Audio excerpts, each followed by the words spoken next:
Hello! Welcome to The Ghouls Room. I'm Jilly. And I'm Jessy. And it's the Ghouls Room. I just... How's it going? How you doing? I'm good. How are you? Good. Get some banter in there. That's good. It's nice and dark and rainy outside.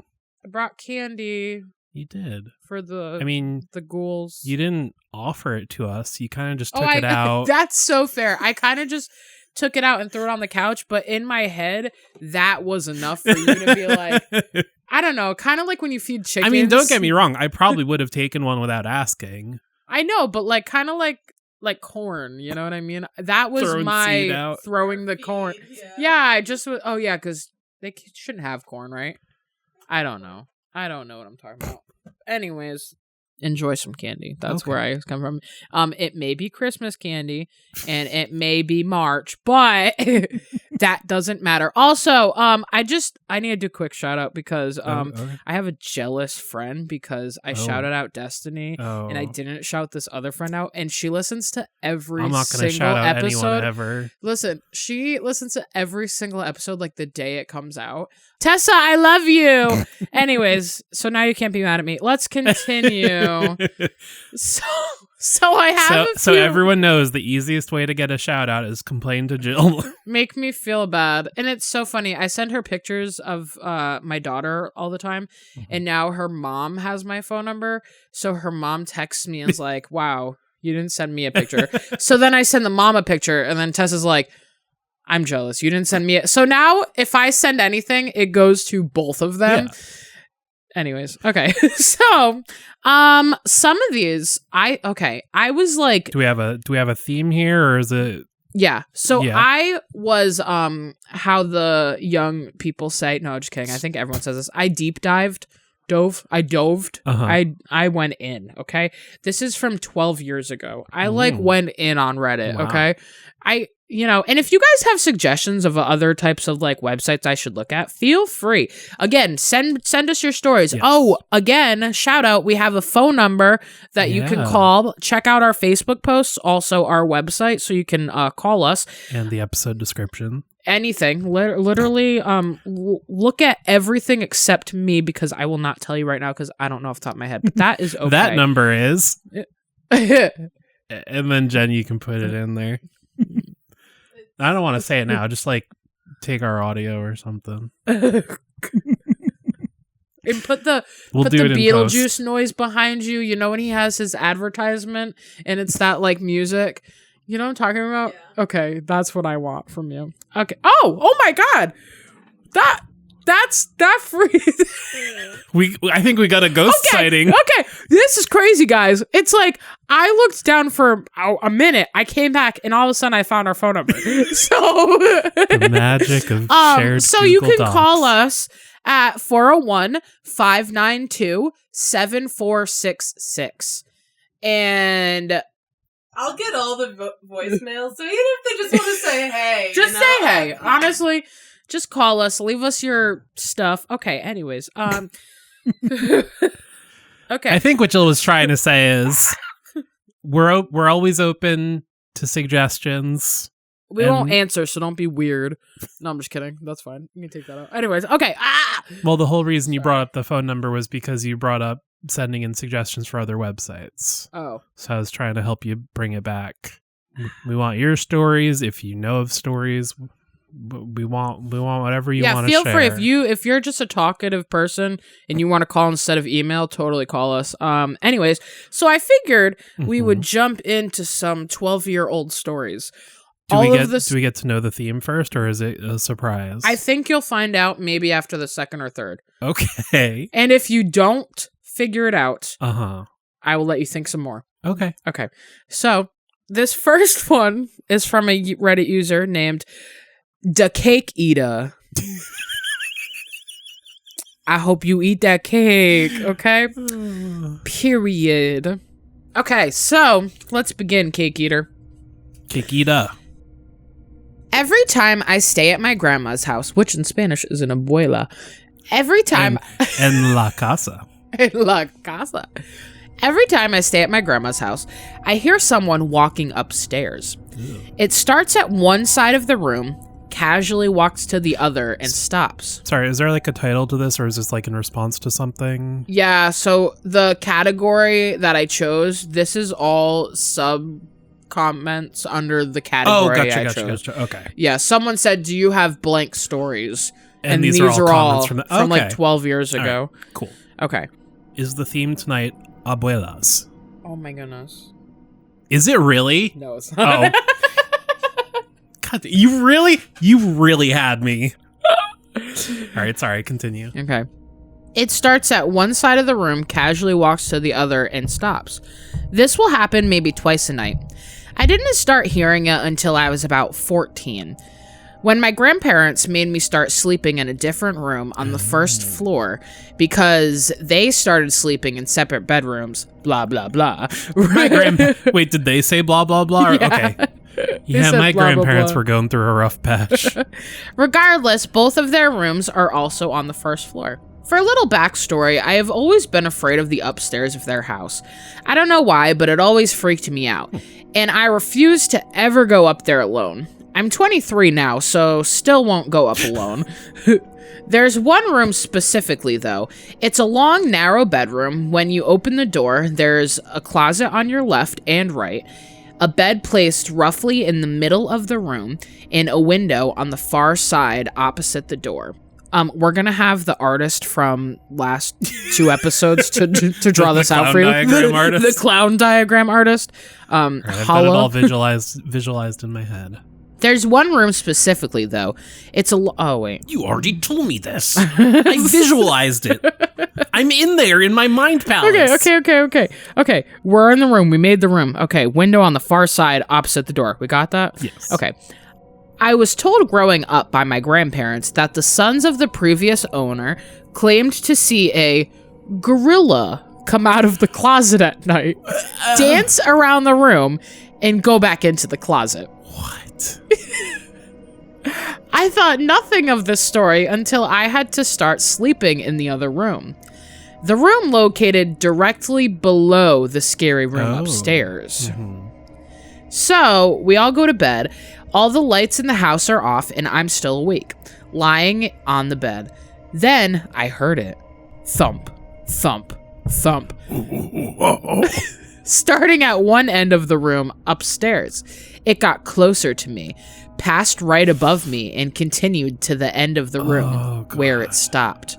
I'm wide awake, terrified out of my mind.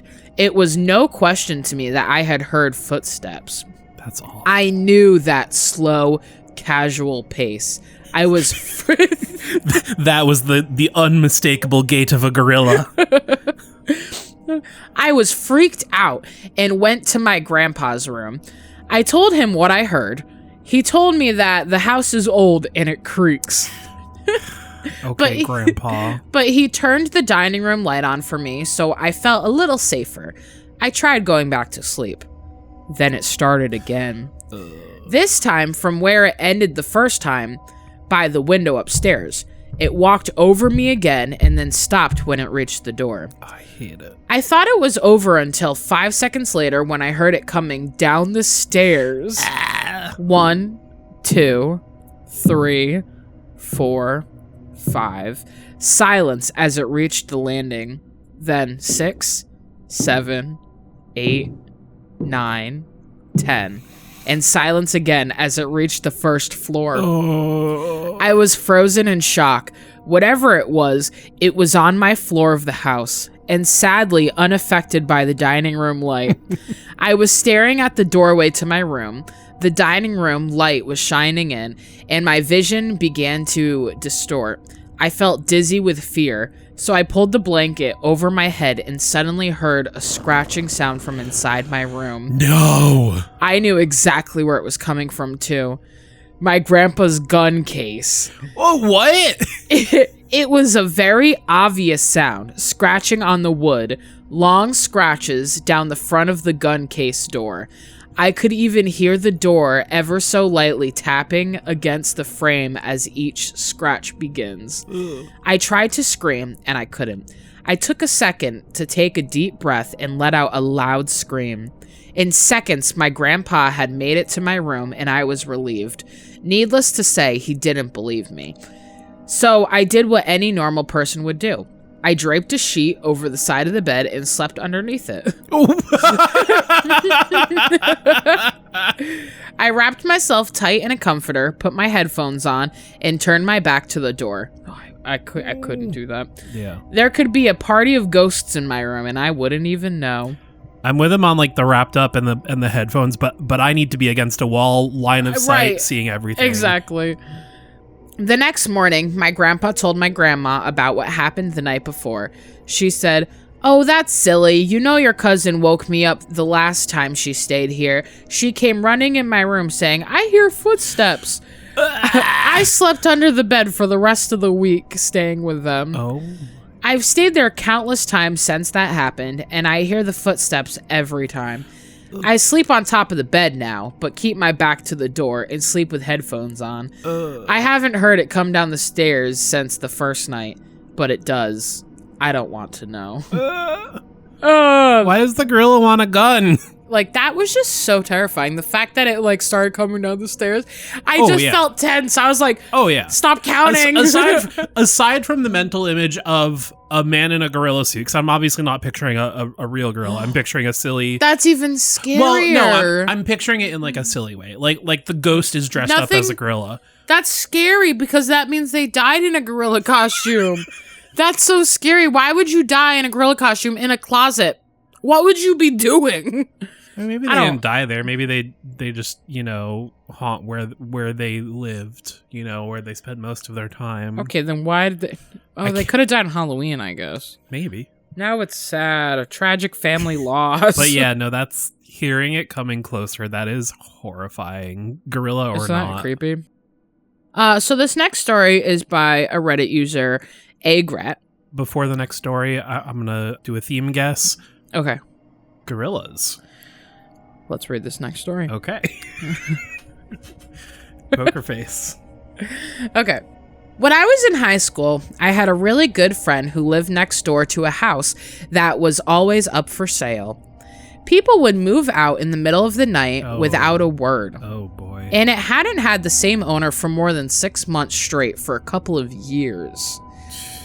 One night, we were really bored, and he suggested we go explore the house next door since it had sat empty for a while. We go around back, and there's a dog door that he can crawl through. And he unlocks the door and lets me in. The house itself is really unremarkable.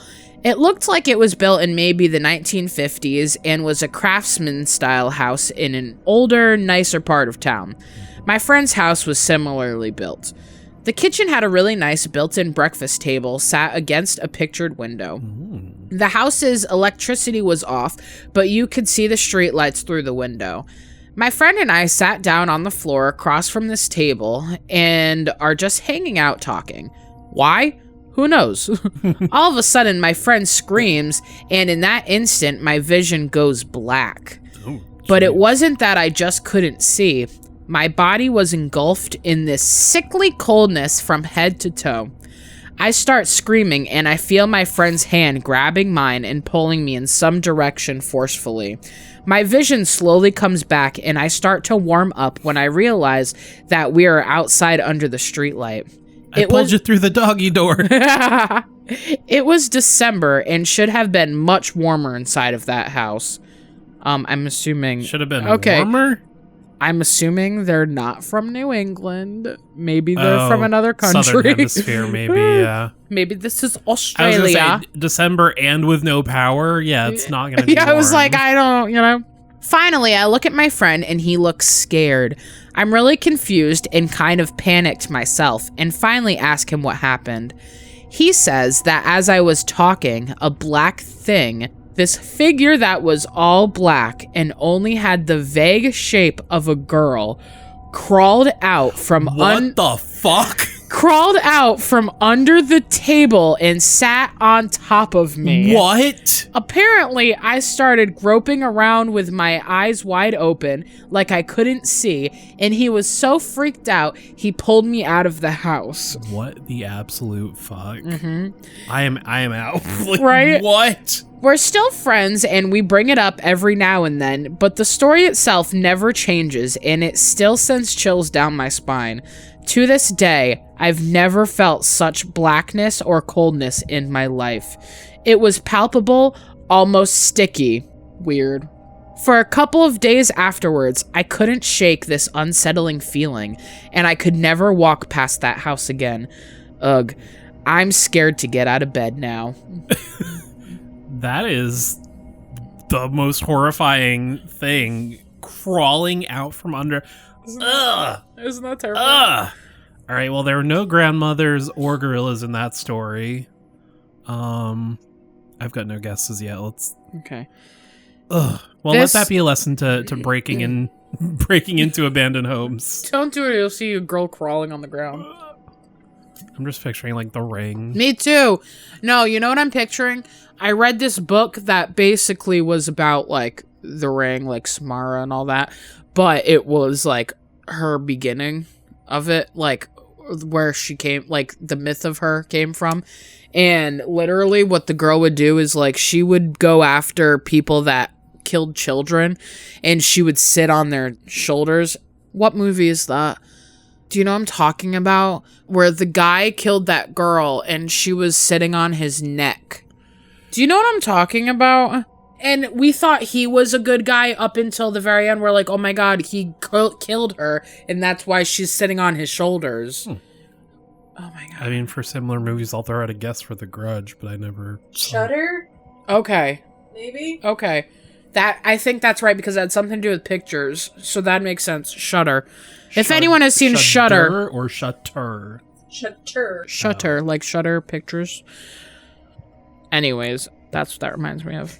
This next story is by a Reddit user, Hannah Ryan 19. My mother told me a story not too long ago, but it happened about 10 years ago now.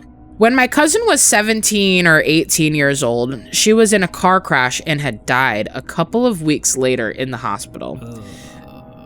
She was really close to my dad's sister, our aunt, and used to babysit her kids, who were no more older than 4 years old at the time.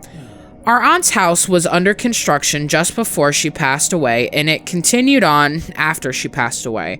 One day, my aunt got a phone call while she was at work from one of the construction workers complaining about a teenage girl who keeps showing up at the house and walking around, and that she shows up a number of times during the week, and it had been happening for a couple of weeks. My aunt asks for a description of the girl to see if she knows her from around the neighborhood, and sure enough, the description perfectly matches my cousin, who died a few weeks before. Long brown hair, red baseball cap, denim dungarees, and a white jacket. When my aunt got home, she showed them a picture of my cousin, and that's all agreed that it was the girl they seen walking around the site. This story really freaked me out when I heard it, because our family was never one to believe in anything paranormal or have anything of the paranormal sort happen to them before. That was a short one, but like... Did they say construction started before the cousin died? Yeah, before and after. Part of me is like, is this just like the meanest ever, like, practical joke? Don't you think they would have seen the daughter if they started working on the house before she died? Right. Like, but also maybe she just kept looking because she wanted to see what the house looked like when she finished, because she wasn't there because there was construction. Maybe. I mean, so far, the theme has been ghosts, but I don't know if it's going to be anything more specific than that. Okay. Are you serious? This is the next Reddit user's name. I love that. Yes, we are. Let's see. A few summers ago, I went for a bike ride around midnight with a friend. Bad mistake number one. You don't go bike riding. Not the night part, the bike part. We went our separate ways at the end of the evening, and I had about 2 blocks to ride back by myself. Because of construction... Ooh, construction. Well, yeah, I know it wasn't in the first. No, I know. no, That's not what it is. Sorry. Because of construction, I had to ride on the sidewalks, but the streets were dead. But it wasn't a problem until right where I was about to turn left onto my street. There was this man walking by himself, maybe 40s, a little scruffy, but not homeless. The sidewalk was narrow, and I didn't want to freak him out, so when I got about 6 feet behind him, I said, "Hey, behind you," and he turned around and gave me this super angry look. I turned down my street, and he started to follow me, literally screaming about how I was a fucking... Can I say that? Yeah, I can bleep it if we decide. Literally screaming about how I was a fucking cunt, and he was going to kill me and all of that. I was expecting like a slur or something. No. Yeah, slurs, I would say no. Oh, no, 100%. I wouldn't say that, but... Because some people say, like, cunty, but also I don't know how friendly that is, you know? Anyways, I live right off of the corner, and I didn't want him to figure that out, so I decided to do another loop around the block. That's not the scary part. The scary part is when I looped back around and looked down the street, I saw him standing on my fucking front stoop, staring out at the street like the motherfucker knew where I lived. He saw me ride by again and he didn't say anything. I ended up going back to my friends, but my bike got stolen from the alleyway by the house 2 days later. Edit, the guy in question was definitely not actually homeless. We have a large population of mentally ill in the area, unfortunately. Downtown of a medium-sized city. So if I don't think the sidewalk was too narrow to pass, otherwise I wouldn't have disturbed him. Half the scary part was that he looked pretty much completely normal for the area. That being said, I ended up texting my mom, and she made the decision not to notify law enforcement until my bike was stolen. Isn't that creepy? Real people are always scarier than any ghost or anything 100%. else. Well, now I've got no idea of theme, because that... I kept expecting, like, I crashed into him, but I went right through, or like, right? I don't know. So I was expecting a ghostly turn. I got no idea on the theme. We can keep going. Okay. This is from a deleted deleted Reddit user. About 2 years ago, I was driving home from a family reunion pretty late at night, and the drive was about 2 hours. I didn't stay the night because I had to be back for work the following day. Most of the drive was on a road with I was going to say Dennis, and I'm like, that doesn't make sense, Jill. Dennis can't be on the road. On the road with Dennis. Most of the drive was on a road with dense bushes and trees on either side. The real creepy ones you see in a lot of movies. Anyway, I had been driving about 45 minutes, and I was starting to get really tired. You know how sometimes you just suddenly become really tired out of nowhere? Well, yeah, that happened to me. I knew I wasn't going to last, but I didn't come across any place that I felt I could park and safely sleep. Anyway, after it became clear to me that I wasn't going to find a place to pull up, and my tiredness wasn't going away, I did something very questionable. I pulled over on the side of the road onto the grass behind some bushes to try and hide my car from anybody else who was going to come past. The roads weren't empty. I came across another car every few minutes or so. I made a mental note that the time was 11:22 and then fell asleep. Sometime later, I was awoken by scratching sounds. I looked at the clock, 11:50. The sound stopped after a few seconds, and because I was extremely tired, I didn't bother looking around and simply went back to sleep. I was later awoken by the same sound, and it was now 12:40.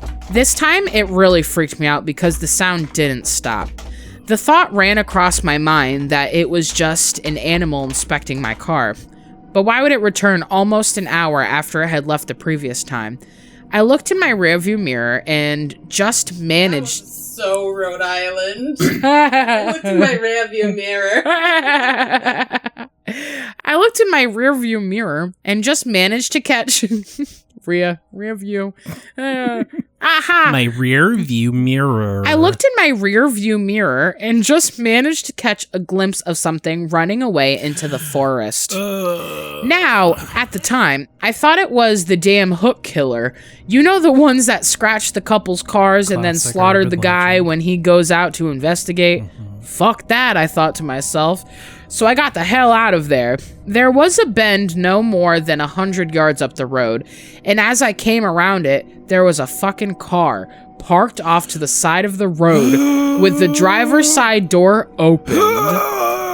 I slowed down just to look to see if anyone was in there.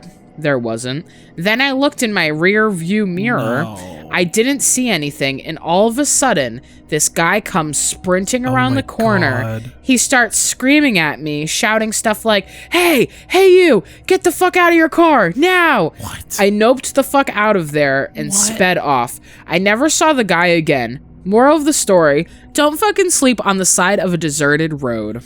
That is terrifying. Yeah. What the fuck? What?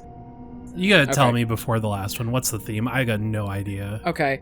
So, honestly, there wasn't a theme. You bitch. But I did find all of this, okay? I thought they're all 12 years ago, so I thought that was funny. And then I thought you said these were all replies to a post. Yeah, it is. The post was like, what's the scariest story you have? So, well, if you were all playing along at home, fuck you, I guess. Sorry. So this last story, so haven't they been scary though? I mean, yeah. I feel like some of these were just like super scary. And the girl, dude, I was reading that I'm not annoyed at the stories. I'm annoyed at you. I was looking all these up while the baby was napping in the dark, and I was laying on the floor next to her crib. I don't know why, but literally laying on the floor next to the crib, and it was like, she crawled out under, and I said, nope, I'm gonna skip the ending of that one. I'm going to read these in the daytime. Yeah, I was like, I'm gonna go in the other room. So this last story is from our favorite. A deleted Reddit user. Shout out, deleted Reddit user. Haha, you thought your work went away, but it didn't. Anyways. All right. Oh boy, you guys would love where I work. Weird things. I'm going to guess I would not. Weird things happen here all the time. But I'll just talk about one of the creepiest moments I've experienced here. I work as a security nighttime attendant at an apartment building. It's 24 stories and one of the oldest buildings in the city. One night, I'm sitting here when the phone rings at about 3 a.m. and I answer, "Hello? This is Draven at the front desk. How can I help you?" The voice on the other end sounded female, but was totally garbled, and the only bit I could make out was 23rd floor. I tried to tell the person I couldn't understand them and asked what apartment they were in, but again, garbled response and 23rd floor. After the third time of trying to understand them and the same response, I said, since I couldn't understand them, I'd come up and meet them in the hallway. So, I go to the main elevator, and both are up on the, surprise, 23rd floor. Luckily, we have an older service elevator, and it's only on the 7th floor, so I call it down. I get it, and I hit the button for the 23rd floor. But it won't move, and the inner door won't close. So I go to unlock the reset panel, and boom, we start going up. Door still open. Ugh. I'm freaking out. The elevator is shaking because it goes pretty fast and is old. As I'm going up, I just stay towards the back, and finally, I reach the 23rd floor. I step out, door closes just fine, and I look around the hallway. There's nobody around. I walk along slowly, trying to listen for anyone awake who might have called, but there's nothing. So now I head the opposite direction and go towards where the regular elevators are, and when I get to them, they are just sitting there with their doors open. Ugh. I was pretty freaked out, but I knew it could just be the elevators on the fritz. So I get in and figure I'll just reset them when I get to floor 1, when I hear the sound of the back stairwell closing. So I quickly get out and go to the stairwell, and lo and behold, no one's there. Ugh. But the maintenance door to the machine room is ajar. No, it's a door. Sorry. And at that time, I'm the only one in the building with a key. At the top of the building is a large machine room housing all the really, really loud machinery that does stuff in the building and allows access to the roof. I don't like going into it because it's creepy as fuck and no one ever goes there. So at this point, I'm seriously freaked out, but I muster up and head in. I shout, "Hello?" And there's no response. The lights in the room flicker because they're shitty. It's a haunted apartment building. Right. Of course they flicker. They're shitty fluorescent, so that makes sense. So I can't see well either.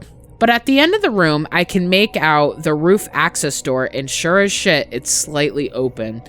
So I slowly continue forward, checking the space in between each machine as I walk by, and there's no one there, so I open the roof access door. I can't see anyone ahead of me on the roof, but there is a slight wrap around, and if there were a jumper or something, I needed to be sure, so I step out and leave the door ajar. Like it was. No, it was a door. No, they left a jar for the door. Honestly, that actually makes sense to leave it open. Some jelly. That in case you get hungry, Mr. Door. Here. Let's see. That actually makes a lot of sense, though, making sure there's no jumpers. Yeah, I didn't think about that, but yeah. Almost immediately, the door is pulled shut. Now I must have written it off as wind or something, but the door is hard to shut and hard to open. Really hard. I immediately grab the handle and yank it open, slam it behind me, and run straight for the maintenance door. It automatically locks when it closed, so I slam it shut too and go back to the 23rd floor hallway, get into an elevator, doors still open, and go all the way down to the first floor. I go back to the main lobby, and as soon as I sit down, the phone rings. I pick it up, don't say a word, and sure as hell, garbled voice again, only audibly says, 23rd floor. I hung up the phone, turned the ringer off, and spent the rest of the evening just staring at the parking garage security monitor. There's been a bunch of creepy things happening at this building. It's basically like the Overlook Hotel at night. I walked past a dark room here on the first floor once and swore I saw myself standing inside it. The next night, mirrors. Here. Oh, I never. That's so funny. Sorry. The next night, as I'm inside said room cleaning, the lights flip off and I turn around to see a quick flash of myself walking past. When I read this the first time, I wasn't thinking of seeing yourself like a glitch in the Matrix. Like I was thinking of something pretending to be you. Yeah, I was thinking of a doppelganger. I wasn't thinking of this sounds like he saw himself because he was walking by, saw himself in the room because he was cleaning. That's weird. Oh. That's trippy. That's creepy. TLDR, what's that mean? Too long didn't read. It's like the summary. Oh, too long didn't read. Creepy ghost or some shit played games with me at work by trying to lure me onto the roof of the building. Yeah. Oh, geez, that's... Ooh, this is a note from Jen. The Las Vegas story was also the 23rd floor. 23! I guess that's the ghost altitude. Oh. Yeah, you hover up that high. Maybe. If it were just the elevators, I'd say like, oh, maybe it's, he said it's a rundown, whatever, probably needs maintenance, right? But like the weird phone calls and the locked doors that only he has the key to being open. Right. Oh. And the door pulling shut that's hard to close. Oh, I quit. Yeah, that's all I have for you today. Yeah, so sorry about, there was actually no theme, but it just felt better making you guess because then I was like, oh my goodness, maybe I accidentally picked a theme and didn't know about it. And Jesse's so smart. If I just read these without telling him, he'll create a theme. But you weren't that creative, so. All right, we'll see y'all in a minute. It's time for story time. All right, we are continuing with our new story that we just started last time, The Sick Land. Brief little reminder. This is a blog written by a person who is going to the aforementioned sick land, and they're excited because they're going to, research, and there's like a little scientific base on the edge of it, and we don't know much about it yet. He went in the field once that we saw, and he saw like a sick mutated tree, and the bad vibes or whatever that come from the sick land, it's called the Mall, M-A-L. So yeah, we'll just get back into it. Because the mall is bad for everybody, unless you're 17 and emo and hang out there. Yes, exactly. And get money from your mom. A lot of these ended up being untitled, but when they are titled, All right, so this one is Sunday, March 17th, 2013, titled Effects. We're in March now. We are. But not the 17th. I spent the night throwing up. The sick land does something to the... Does it make you sick? Well, The sick land does something to the balance in your gut. Affects your inner ear. Most people are ill the first time. I'd hoped that I'd be one of those cases. Okay. Oh, okay. The sentence... the alternative must be terrible. Yeah. I'd hoped that I'd be one of those cases, someone with ancestry who can go into the green zone without adverse effects. They get the most out of their research. They get into the yellow zone quickly. And I'm assuming there's a red zone. Yellowstone National Park? Yeah, Yellowstone National Park. Stanovich, one of the giants in our field, got specimens from the outside of the red... Okay, there is a red zone. Did you just say one of the giants? Like a pioneer I'm with you. of science. All right, I'm with you. This was just for the listeners who might not understand that. Yeah. Giants in the field of mall research. Oh, perfect. Okay, you guys are welcome. Stanovich, one of the giants, got specimens from the outskirts of the red zone. He died, but he put mall science forward by a decade. Okay, so even going near the red zone is super dangerous. I'll adapt. Bob told me that Sergey, the last guy here, had terrible sickness. He was so sick the first time, they nearly had him airlifted to hospital. Hospital. Not it must be a British person. To hospital. Well, no, that's like British people say it. They don't they go to hospital? Yeah, like the way we say go to school. Oh. Because we don't go to school. Yeah. Okay. So maybe our narrator is British. Last time I was listening to it today, editing, there was the argument about the lift, whether it's an elevator. Oh! So it's extra funny that this is coming up again. They nearly had to airlift him, but he got over it. G was okay, apparently. She felt nauseated, but she wasn't sick. Bob and Sergey rushed her into the edge of the yellow. Maybe that's why she won't go out again. Maybe that's why. Going too soon before your body adapts. We've spoken now. Oh, okay. I remember he or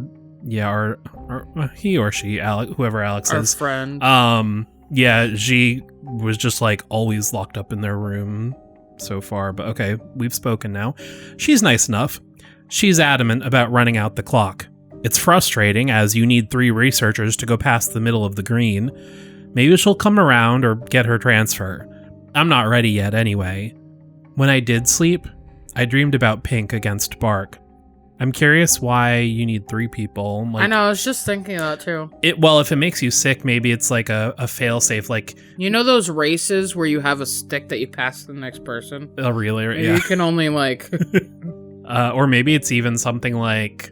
If there's like a concentrated amount of this mall, like it's more spread out amongst people, That's right. Like a lightning rod, right. Like or instead 2 of it all can going... carry one back if one. Yeah, that's what I was thinking too. Like steps in a bear trap, or just gets sick. Period from the weird stuff, or whatever could happen. Yeah, in the wild. All right, it's Monday, so this is the next day. Untitled. Felt better today. Bob said we could go back out soon. I'm looking forward to it. I've been reading about the expansion of the sick land. Mall geologists and paleontologists have studied the green zone and shown that it grows on a geological scale. It advances about an inch a decade. They can't study the stuff in the yellow zone, so they probably don't know how consistent it is over history. Okay, so whatever this is, it goes way back if geologists and stuff can study it. The expansion is slow enough that there's no need to worry. The sick land is miles away from anywhere. It'll still be miles away 10 lifetimes from now. Yeah, of course. Oh, we don't have to. They can worry about it in the future. Typical. They've been trying to get a fix on the Advance, but with the effect the area has on technology, it's not working. Oh, okay, so it affects technology as well. Weird. I wonder if that's half the reason they use like abandoned like Soviet era stuff, because it's older. And, not as much technology. Yeah. It's not working. I think they try to keep the expansion quiet to prevent panic. People don't really understand the distances involved. I've been here for a while now. It's time to start getting on with some research. And Tuesday, March 19th, so the next day, research. Oh. My area is the taxonomy of the sick land. It's an umbrella field, poorly regarded in the community, viewed as something of a hodgepodge. It's easy to explain the central aim of our program and its central problem. We want to organize all aspects of the mall. The problem is that the sick land doesn't, as far as we can see now, follow any rules. Bad boys. Great news if you're trying to study something scientifically. Bad boys are always at the mall. 1L. We had a whole conversation about apples and Latin. The grounding assumption of science is that nature is reliable. You may not understand it now, but you assume there are principles behind the apparent randomness. Maybe people made it. Maybe. Chomsky gestured towards it with his problem-mystery distinction. A problem is something that can be solved. A mystery is forever resistant to human inquiry. Obviously, you can't ever know whether something's a mystery or merely an unsolved problem. We mal-taxonomists work on the assumption that the sick land is a problem, governed by laws that are comprehensible to humans. In that sense, we're like all other mal-researchers. However, they only make claims about small local domains. Bob might say, for example, that a given problem to do with mitosis and a certain type of malstructure can be solved. We taxonomists claim that the global problem can be solved. The sick land is tractable to human intelligence. We've had little in the way of results. Oh, that's the whole thing. I was expecting a but. We've had little in the way of results. I'm the first taxonomist to get a research post for years. I'm hoping I can make a difference. We're heading out again tomorrow and farther. So it sounds like most people only research like very small, focused things. Is that a real thing? Like here? Taxologist? Taxonomy in general is like the organization, like you know how animals have like kingdom, family, whatever. Like that's sort of taxonomy. Like, okay. All right, Wednesday the 20th, the next day, untitled. We went deeper into the green zone. Bob took some samples of mal cases. I get the impression his research isn't going well. He needs something to put in a paper when he gets back. There's little animal life in the green zone. There are animals that have lived in the sick land for enough generations that they die if you remove them. Evolution provides wonderful solutions even when the problem space keeps changing. Those animals don't like the green zone. There are also animals that hover on the fringes, constantly prone to mal. They don't tend to come this deep. All I've seen is a bird. Couldn't tell you what it was. Oh, that makes sense. Like, the green zone is like too healthy for the animals that can deal with the sick land, and too sick for the healthy animals. Right. I wonder if they have like multiple eyes or something. Like if they're mutated. Yeah.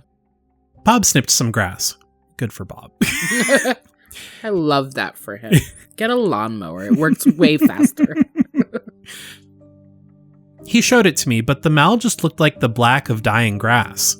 He also found a bush with some desiccated berries. They didn't look mal to me. He said it was the seeds inside that were wrong.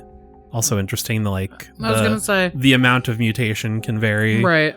But again, the like, it sounds like Bob's very, like, cellular level. Right, because wouldn't the whole berry be... You would think, right? But apparently not. Interesting. I didn't feel too bad when we got back. I'll see if we can go near the yellow zone. I'd like to take some pictures.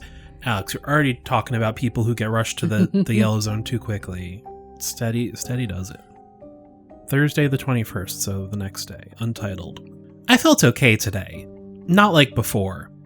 Bob thinks I'm acclimatizing to the green zone. I asked him about going near the yellow zone. He wants some more research material before he goes. The deeper the better. Since G won't come out, the deep green is the best we can do. Bob and G had a long discussion about the relief. She wants to take the next place out. Bob wants to get more... she's done. She is like, I'm good. Yeah. Bye. Bob wants to get more research done, but I get the impression he wants away from the sick land. I think he's going to be a gentleman and let G go, assuming they can... So only one can go at a time? Well, I think it's more like, if there's only one new person coming in, only one of them gets to leave. Like, it's one in, one out. Yeah, that makes sense. Or maybe to contain the sick, too. Yeah. If she got sick from it, does she bring it? Yeah. Well, a lot of questions. Even though it's called the sick land, I don't think there's anything like a disease. Yeah, I can't remember. Because when they first showed up, they mentioned something about like decontamination, even though it doesn't do anything. It affects animals. Yeah, that's true. Right. But also, if it says that it doesn't migrate, yeah, like, so obviously, if it was able to get in people and spread that way, clearly it wouldn't just be in that area. Yeah, at that point it'd be so by now. Right, yeah. right. So yeah, it must just be like new people are sporadic enough that only one of them will be able to leave when they get replaced. I think he's going to be a gentleman and let She go, assuming they can arrange another relief for him soon afterwards. If She does get relieved, we need to organize a trip out to the Yellow Zone with the new recruit before Bob goes. You two cannot leave. I am the new person. I cannot be the most veteran. I can't be the oldest when I'm the newest. Oh yeah, this is. You never know how you'll react to the Mal in the Yellow. If 3 first-timers all went at once, it could be a disaster. So yeah, I assume part of it is like the redundancy. So you can try the Yellow. That yeah. All right, Friday the 22nd. Untitled. The relief is coming in 2 weeks. G is going. There isn't another relief scheduled yet, but they've told Bob it'll be soon. He's convinced he needs Mal from the Yellow. He wants to take a trip out to the fringes to look at potential sites. I'll go with him. We can enter the Yellow when the new recruit is here. She is happier now. She opened up to me about how much she hates the life here. Let's close that up. Oh, guess you should have thought more about coming here. Right, I wonder if it's like a contract or something. Because, legally, or how can they just keep you there? You know what I mean? Well, unless also, you have a contract or something. Also, they're in the middle of nowhere, so you need to... So do you think they get supplies delivered? I wonder if that person's the same people that take you out.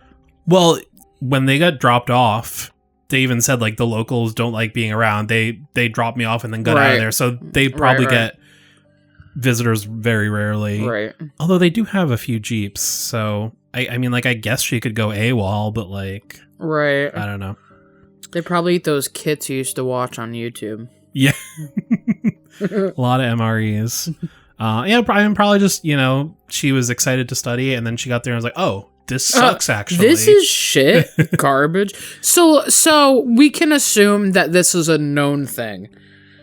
Because part of me is like, okay, not everybody knows about it, but then part of me is like, okay, everyone must know that this exists, you know? Yeah, I think in the world of this story, it's everyone knows. Of a known thing. Right, okay. Yeah. She said she dreams about the sick land. Although her academic career has been the fact that there's a degree or it's well enough known. Oh, honey, you picked the wrong career path. Although her academic career has been malanthropology, she's planning to leave the field. She doesn't want to think about it for the rest of her life. So yeah, you get there and it's like, actually, this is awful. I wonder what she sees. I can relate. Just listen. I can relate to her view. Why? There's something different. Why can't you relate to that? You don't even let me get to. You don't even know what it is. I can relate to her view. There's something different about being here. It makes you look at the research with new eyes. A lot of the stuff they've found out is horrible. When it was just pages in a book, I don't think I even noticed. That does make a little history, literally. Well, even just reading about something and actually seeing it in person, it is very different. If it's this reading about a lion and then being next to a lion. Yeah. But you hear mutated trees. Right. Oh, that's I'm studying that. Yeah, that's interesting. But then actually seeing it, it's probably this grotesque mockery of nature that shouldn't exist and Right. Sunday, March 24th, so this is 2 days later. Back. I like that Alex doesn't do it every day, because it gives me that, like, oh, well, okay, now he's got something to say. Yeah. Like, we got stuck in the green zone yesterday. I like that it's like, why didn't you post yesterday? Well, we got stuck in the green zone. Right, very. We'd headed out to get some more samples. The Jeep broke down about 10 miles from the station. Equipment breaks down in the sick land. It's okay in the green zone normally, as long as the technology isn't too sophisticated. Laptops don't work where we broke down. Jeeps can sometimes go around the outer yellow, but not much farther. So yeah, this is what we were kind of just talking about. Technology. The older, simpler technology lasts a little bit. Back to bikes. Well, bikes. Yeah, use a bicycle. We spent a couple of hours trying to diagnose the problem, but couldn't find anything. We thought it was probably just the green. We pushed the Jeep 3 miles toward the station. Ugh. Then it started. It was too late to get back in the station. The building is automatically locked when it's dark outside. We tried to sleep in the Jeep. Nothing went wrong. I snatched a few moments, but had terrible dreams. That's very interesting. Must control your dreams or something. Oh yeah, definitely. Because she was sick. Yeah. Gee. But also like the fact that the building locks automatically when like there's... It's like, why? Yeah. Yeah, especially because people avoid the place. There's not a lot of animals. And it locks automatically. Well, why would you need to lock automatically? Because people stay away from the area. Ooh, I think there's... I don't know. Go. I'm not gonna... Yeah, I don't actually... I don't want to... I don't know if that comes in more later, but that is interesting. Like, I wonder if it's like a remnant of being like old Soviet, like... just the way it's designed or something. Maybe that's who true. Knows? Yeah, that's fair. Monday, March 25th, the next day, untitled. Bob wants to go to the edge of the yellow. He's worried about his research. He thinks they're going to take G and then immediately come back for him. He doesn't have the results he wanted. I am concerned about going back out. Bob is agitated and might be careless. If we go and the Jeep breaks down, we can't push it back. We'd be in the middle of the green zone at nightfall. People have survived before. People have disappeared before. Oh, okay. Okay. So maybe the automatic locks are a bit... For a reason. Yeah. During the day, right, there's like no animal stuff. Who knows what happens at night? In better words, I've heard this quote. I think it went, who let the dogs out? Who? Goddamn. I had a horrible dream last night. A small deer was eating grass by a road. The road was cracked and covered in dead weeds. The deer's front leg was a black needle, jointed in 10 places. Wait, I'm not smart enough to picture that in my head. I'm almost picturing like if you draw a lightning bolt, like really thin and jagged. Okay, the way that was, I was like, okay, so it's a needle and 10 things are like coming off. No, it's like bent in 10 places. Oh, okay. Like way too many joints. I didn't scream. I also didn't sleep. Like way too many joints, yeah, obviously. And that's where we're gonna end it for today. Oh, that's starting to get good. Okay. I know it's a slow, getting into it, but I just love all the little bits of world building too that they pepper in there. Creepy too. Yeah, I like that because it's like, what the fuck? Yeah, what's going on? The dreams have to do something with. I like too that it's like he doesn't just come out and say the sick land was discovered in blah blah blah, and we have been studying it since then. But like Alex acts like a person who is writing for other people that would already know and live in this world. Like, there's not like unrealistic, unnecessary exposition, which always can stick out like a sore thumb in a badly written story. So I like that. But yeah, I'm excited to keep rereading the rest of it. No, I like that. That's pretty good. But anyways, that's it for today. So thanks for listening. Reminder, send in some spooky dooky stories. Yeah, if you've had any scary experiences. Or You know when you get really scared and your stomach hurts and you really got to poop because you're so nervous? Well, whatever toilet paper you use, write a story on it. Okay? Write a story on that toilet paper. And flush it. Oh, okay. Okay? And when you're done with that, email us. Just kidding. I'm just kidding. Anyways, any final thoughts? Thanks for listening. Thanks for listening. You're the best. Whoever you're listening. You guys are the best. We would do this anyways because we like talking about nothing. No, I'm just kidding. Anyways.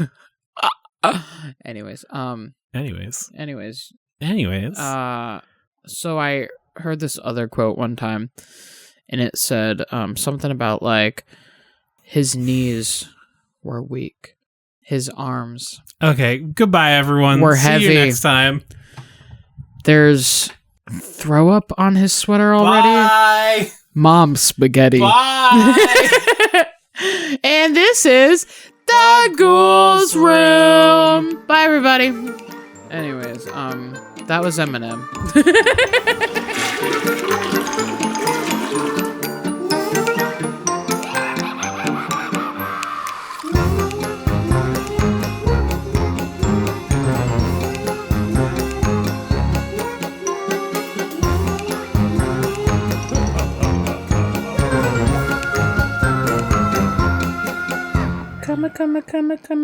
Chameleon.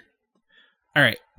So we are continuing with our story that we freshly started last time. Wait, that sounded wrong. Chameleon.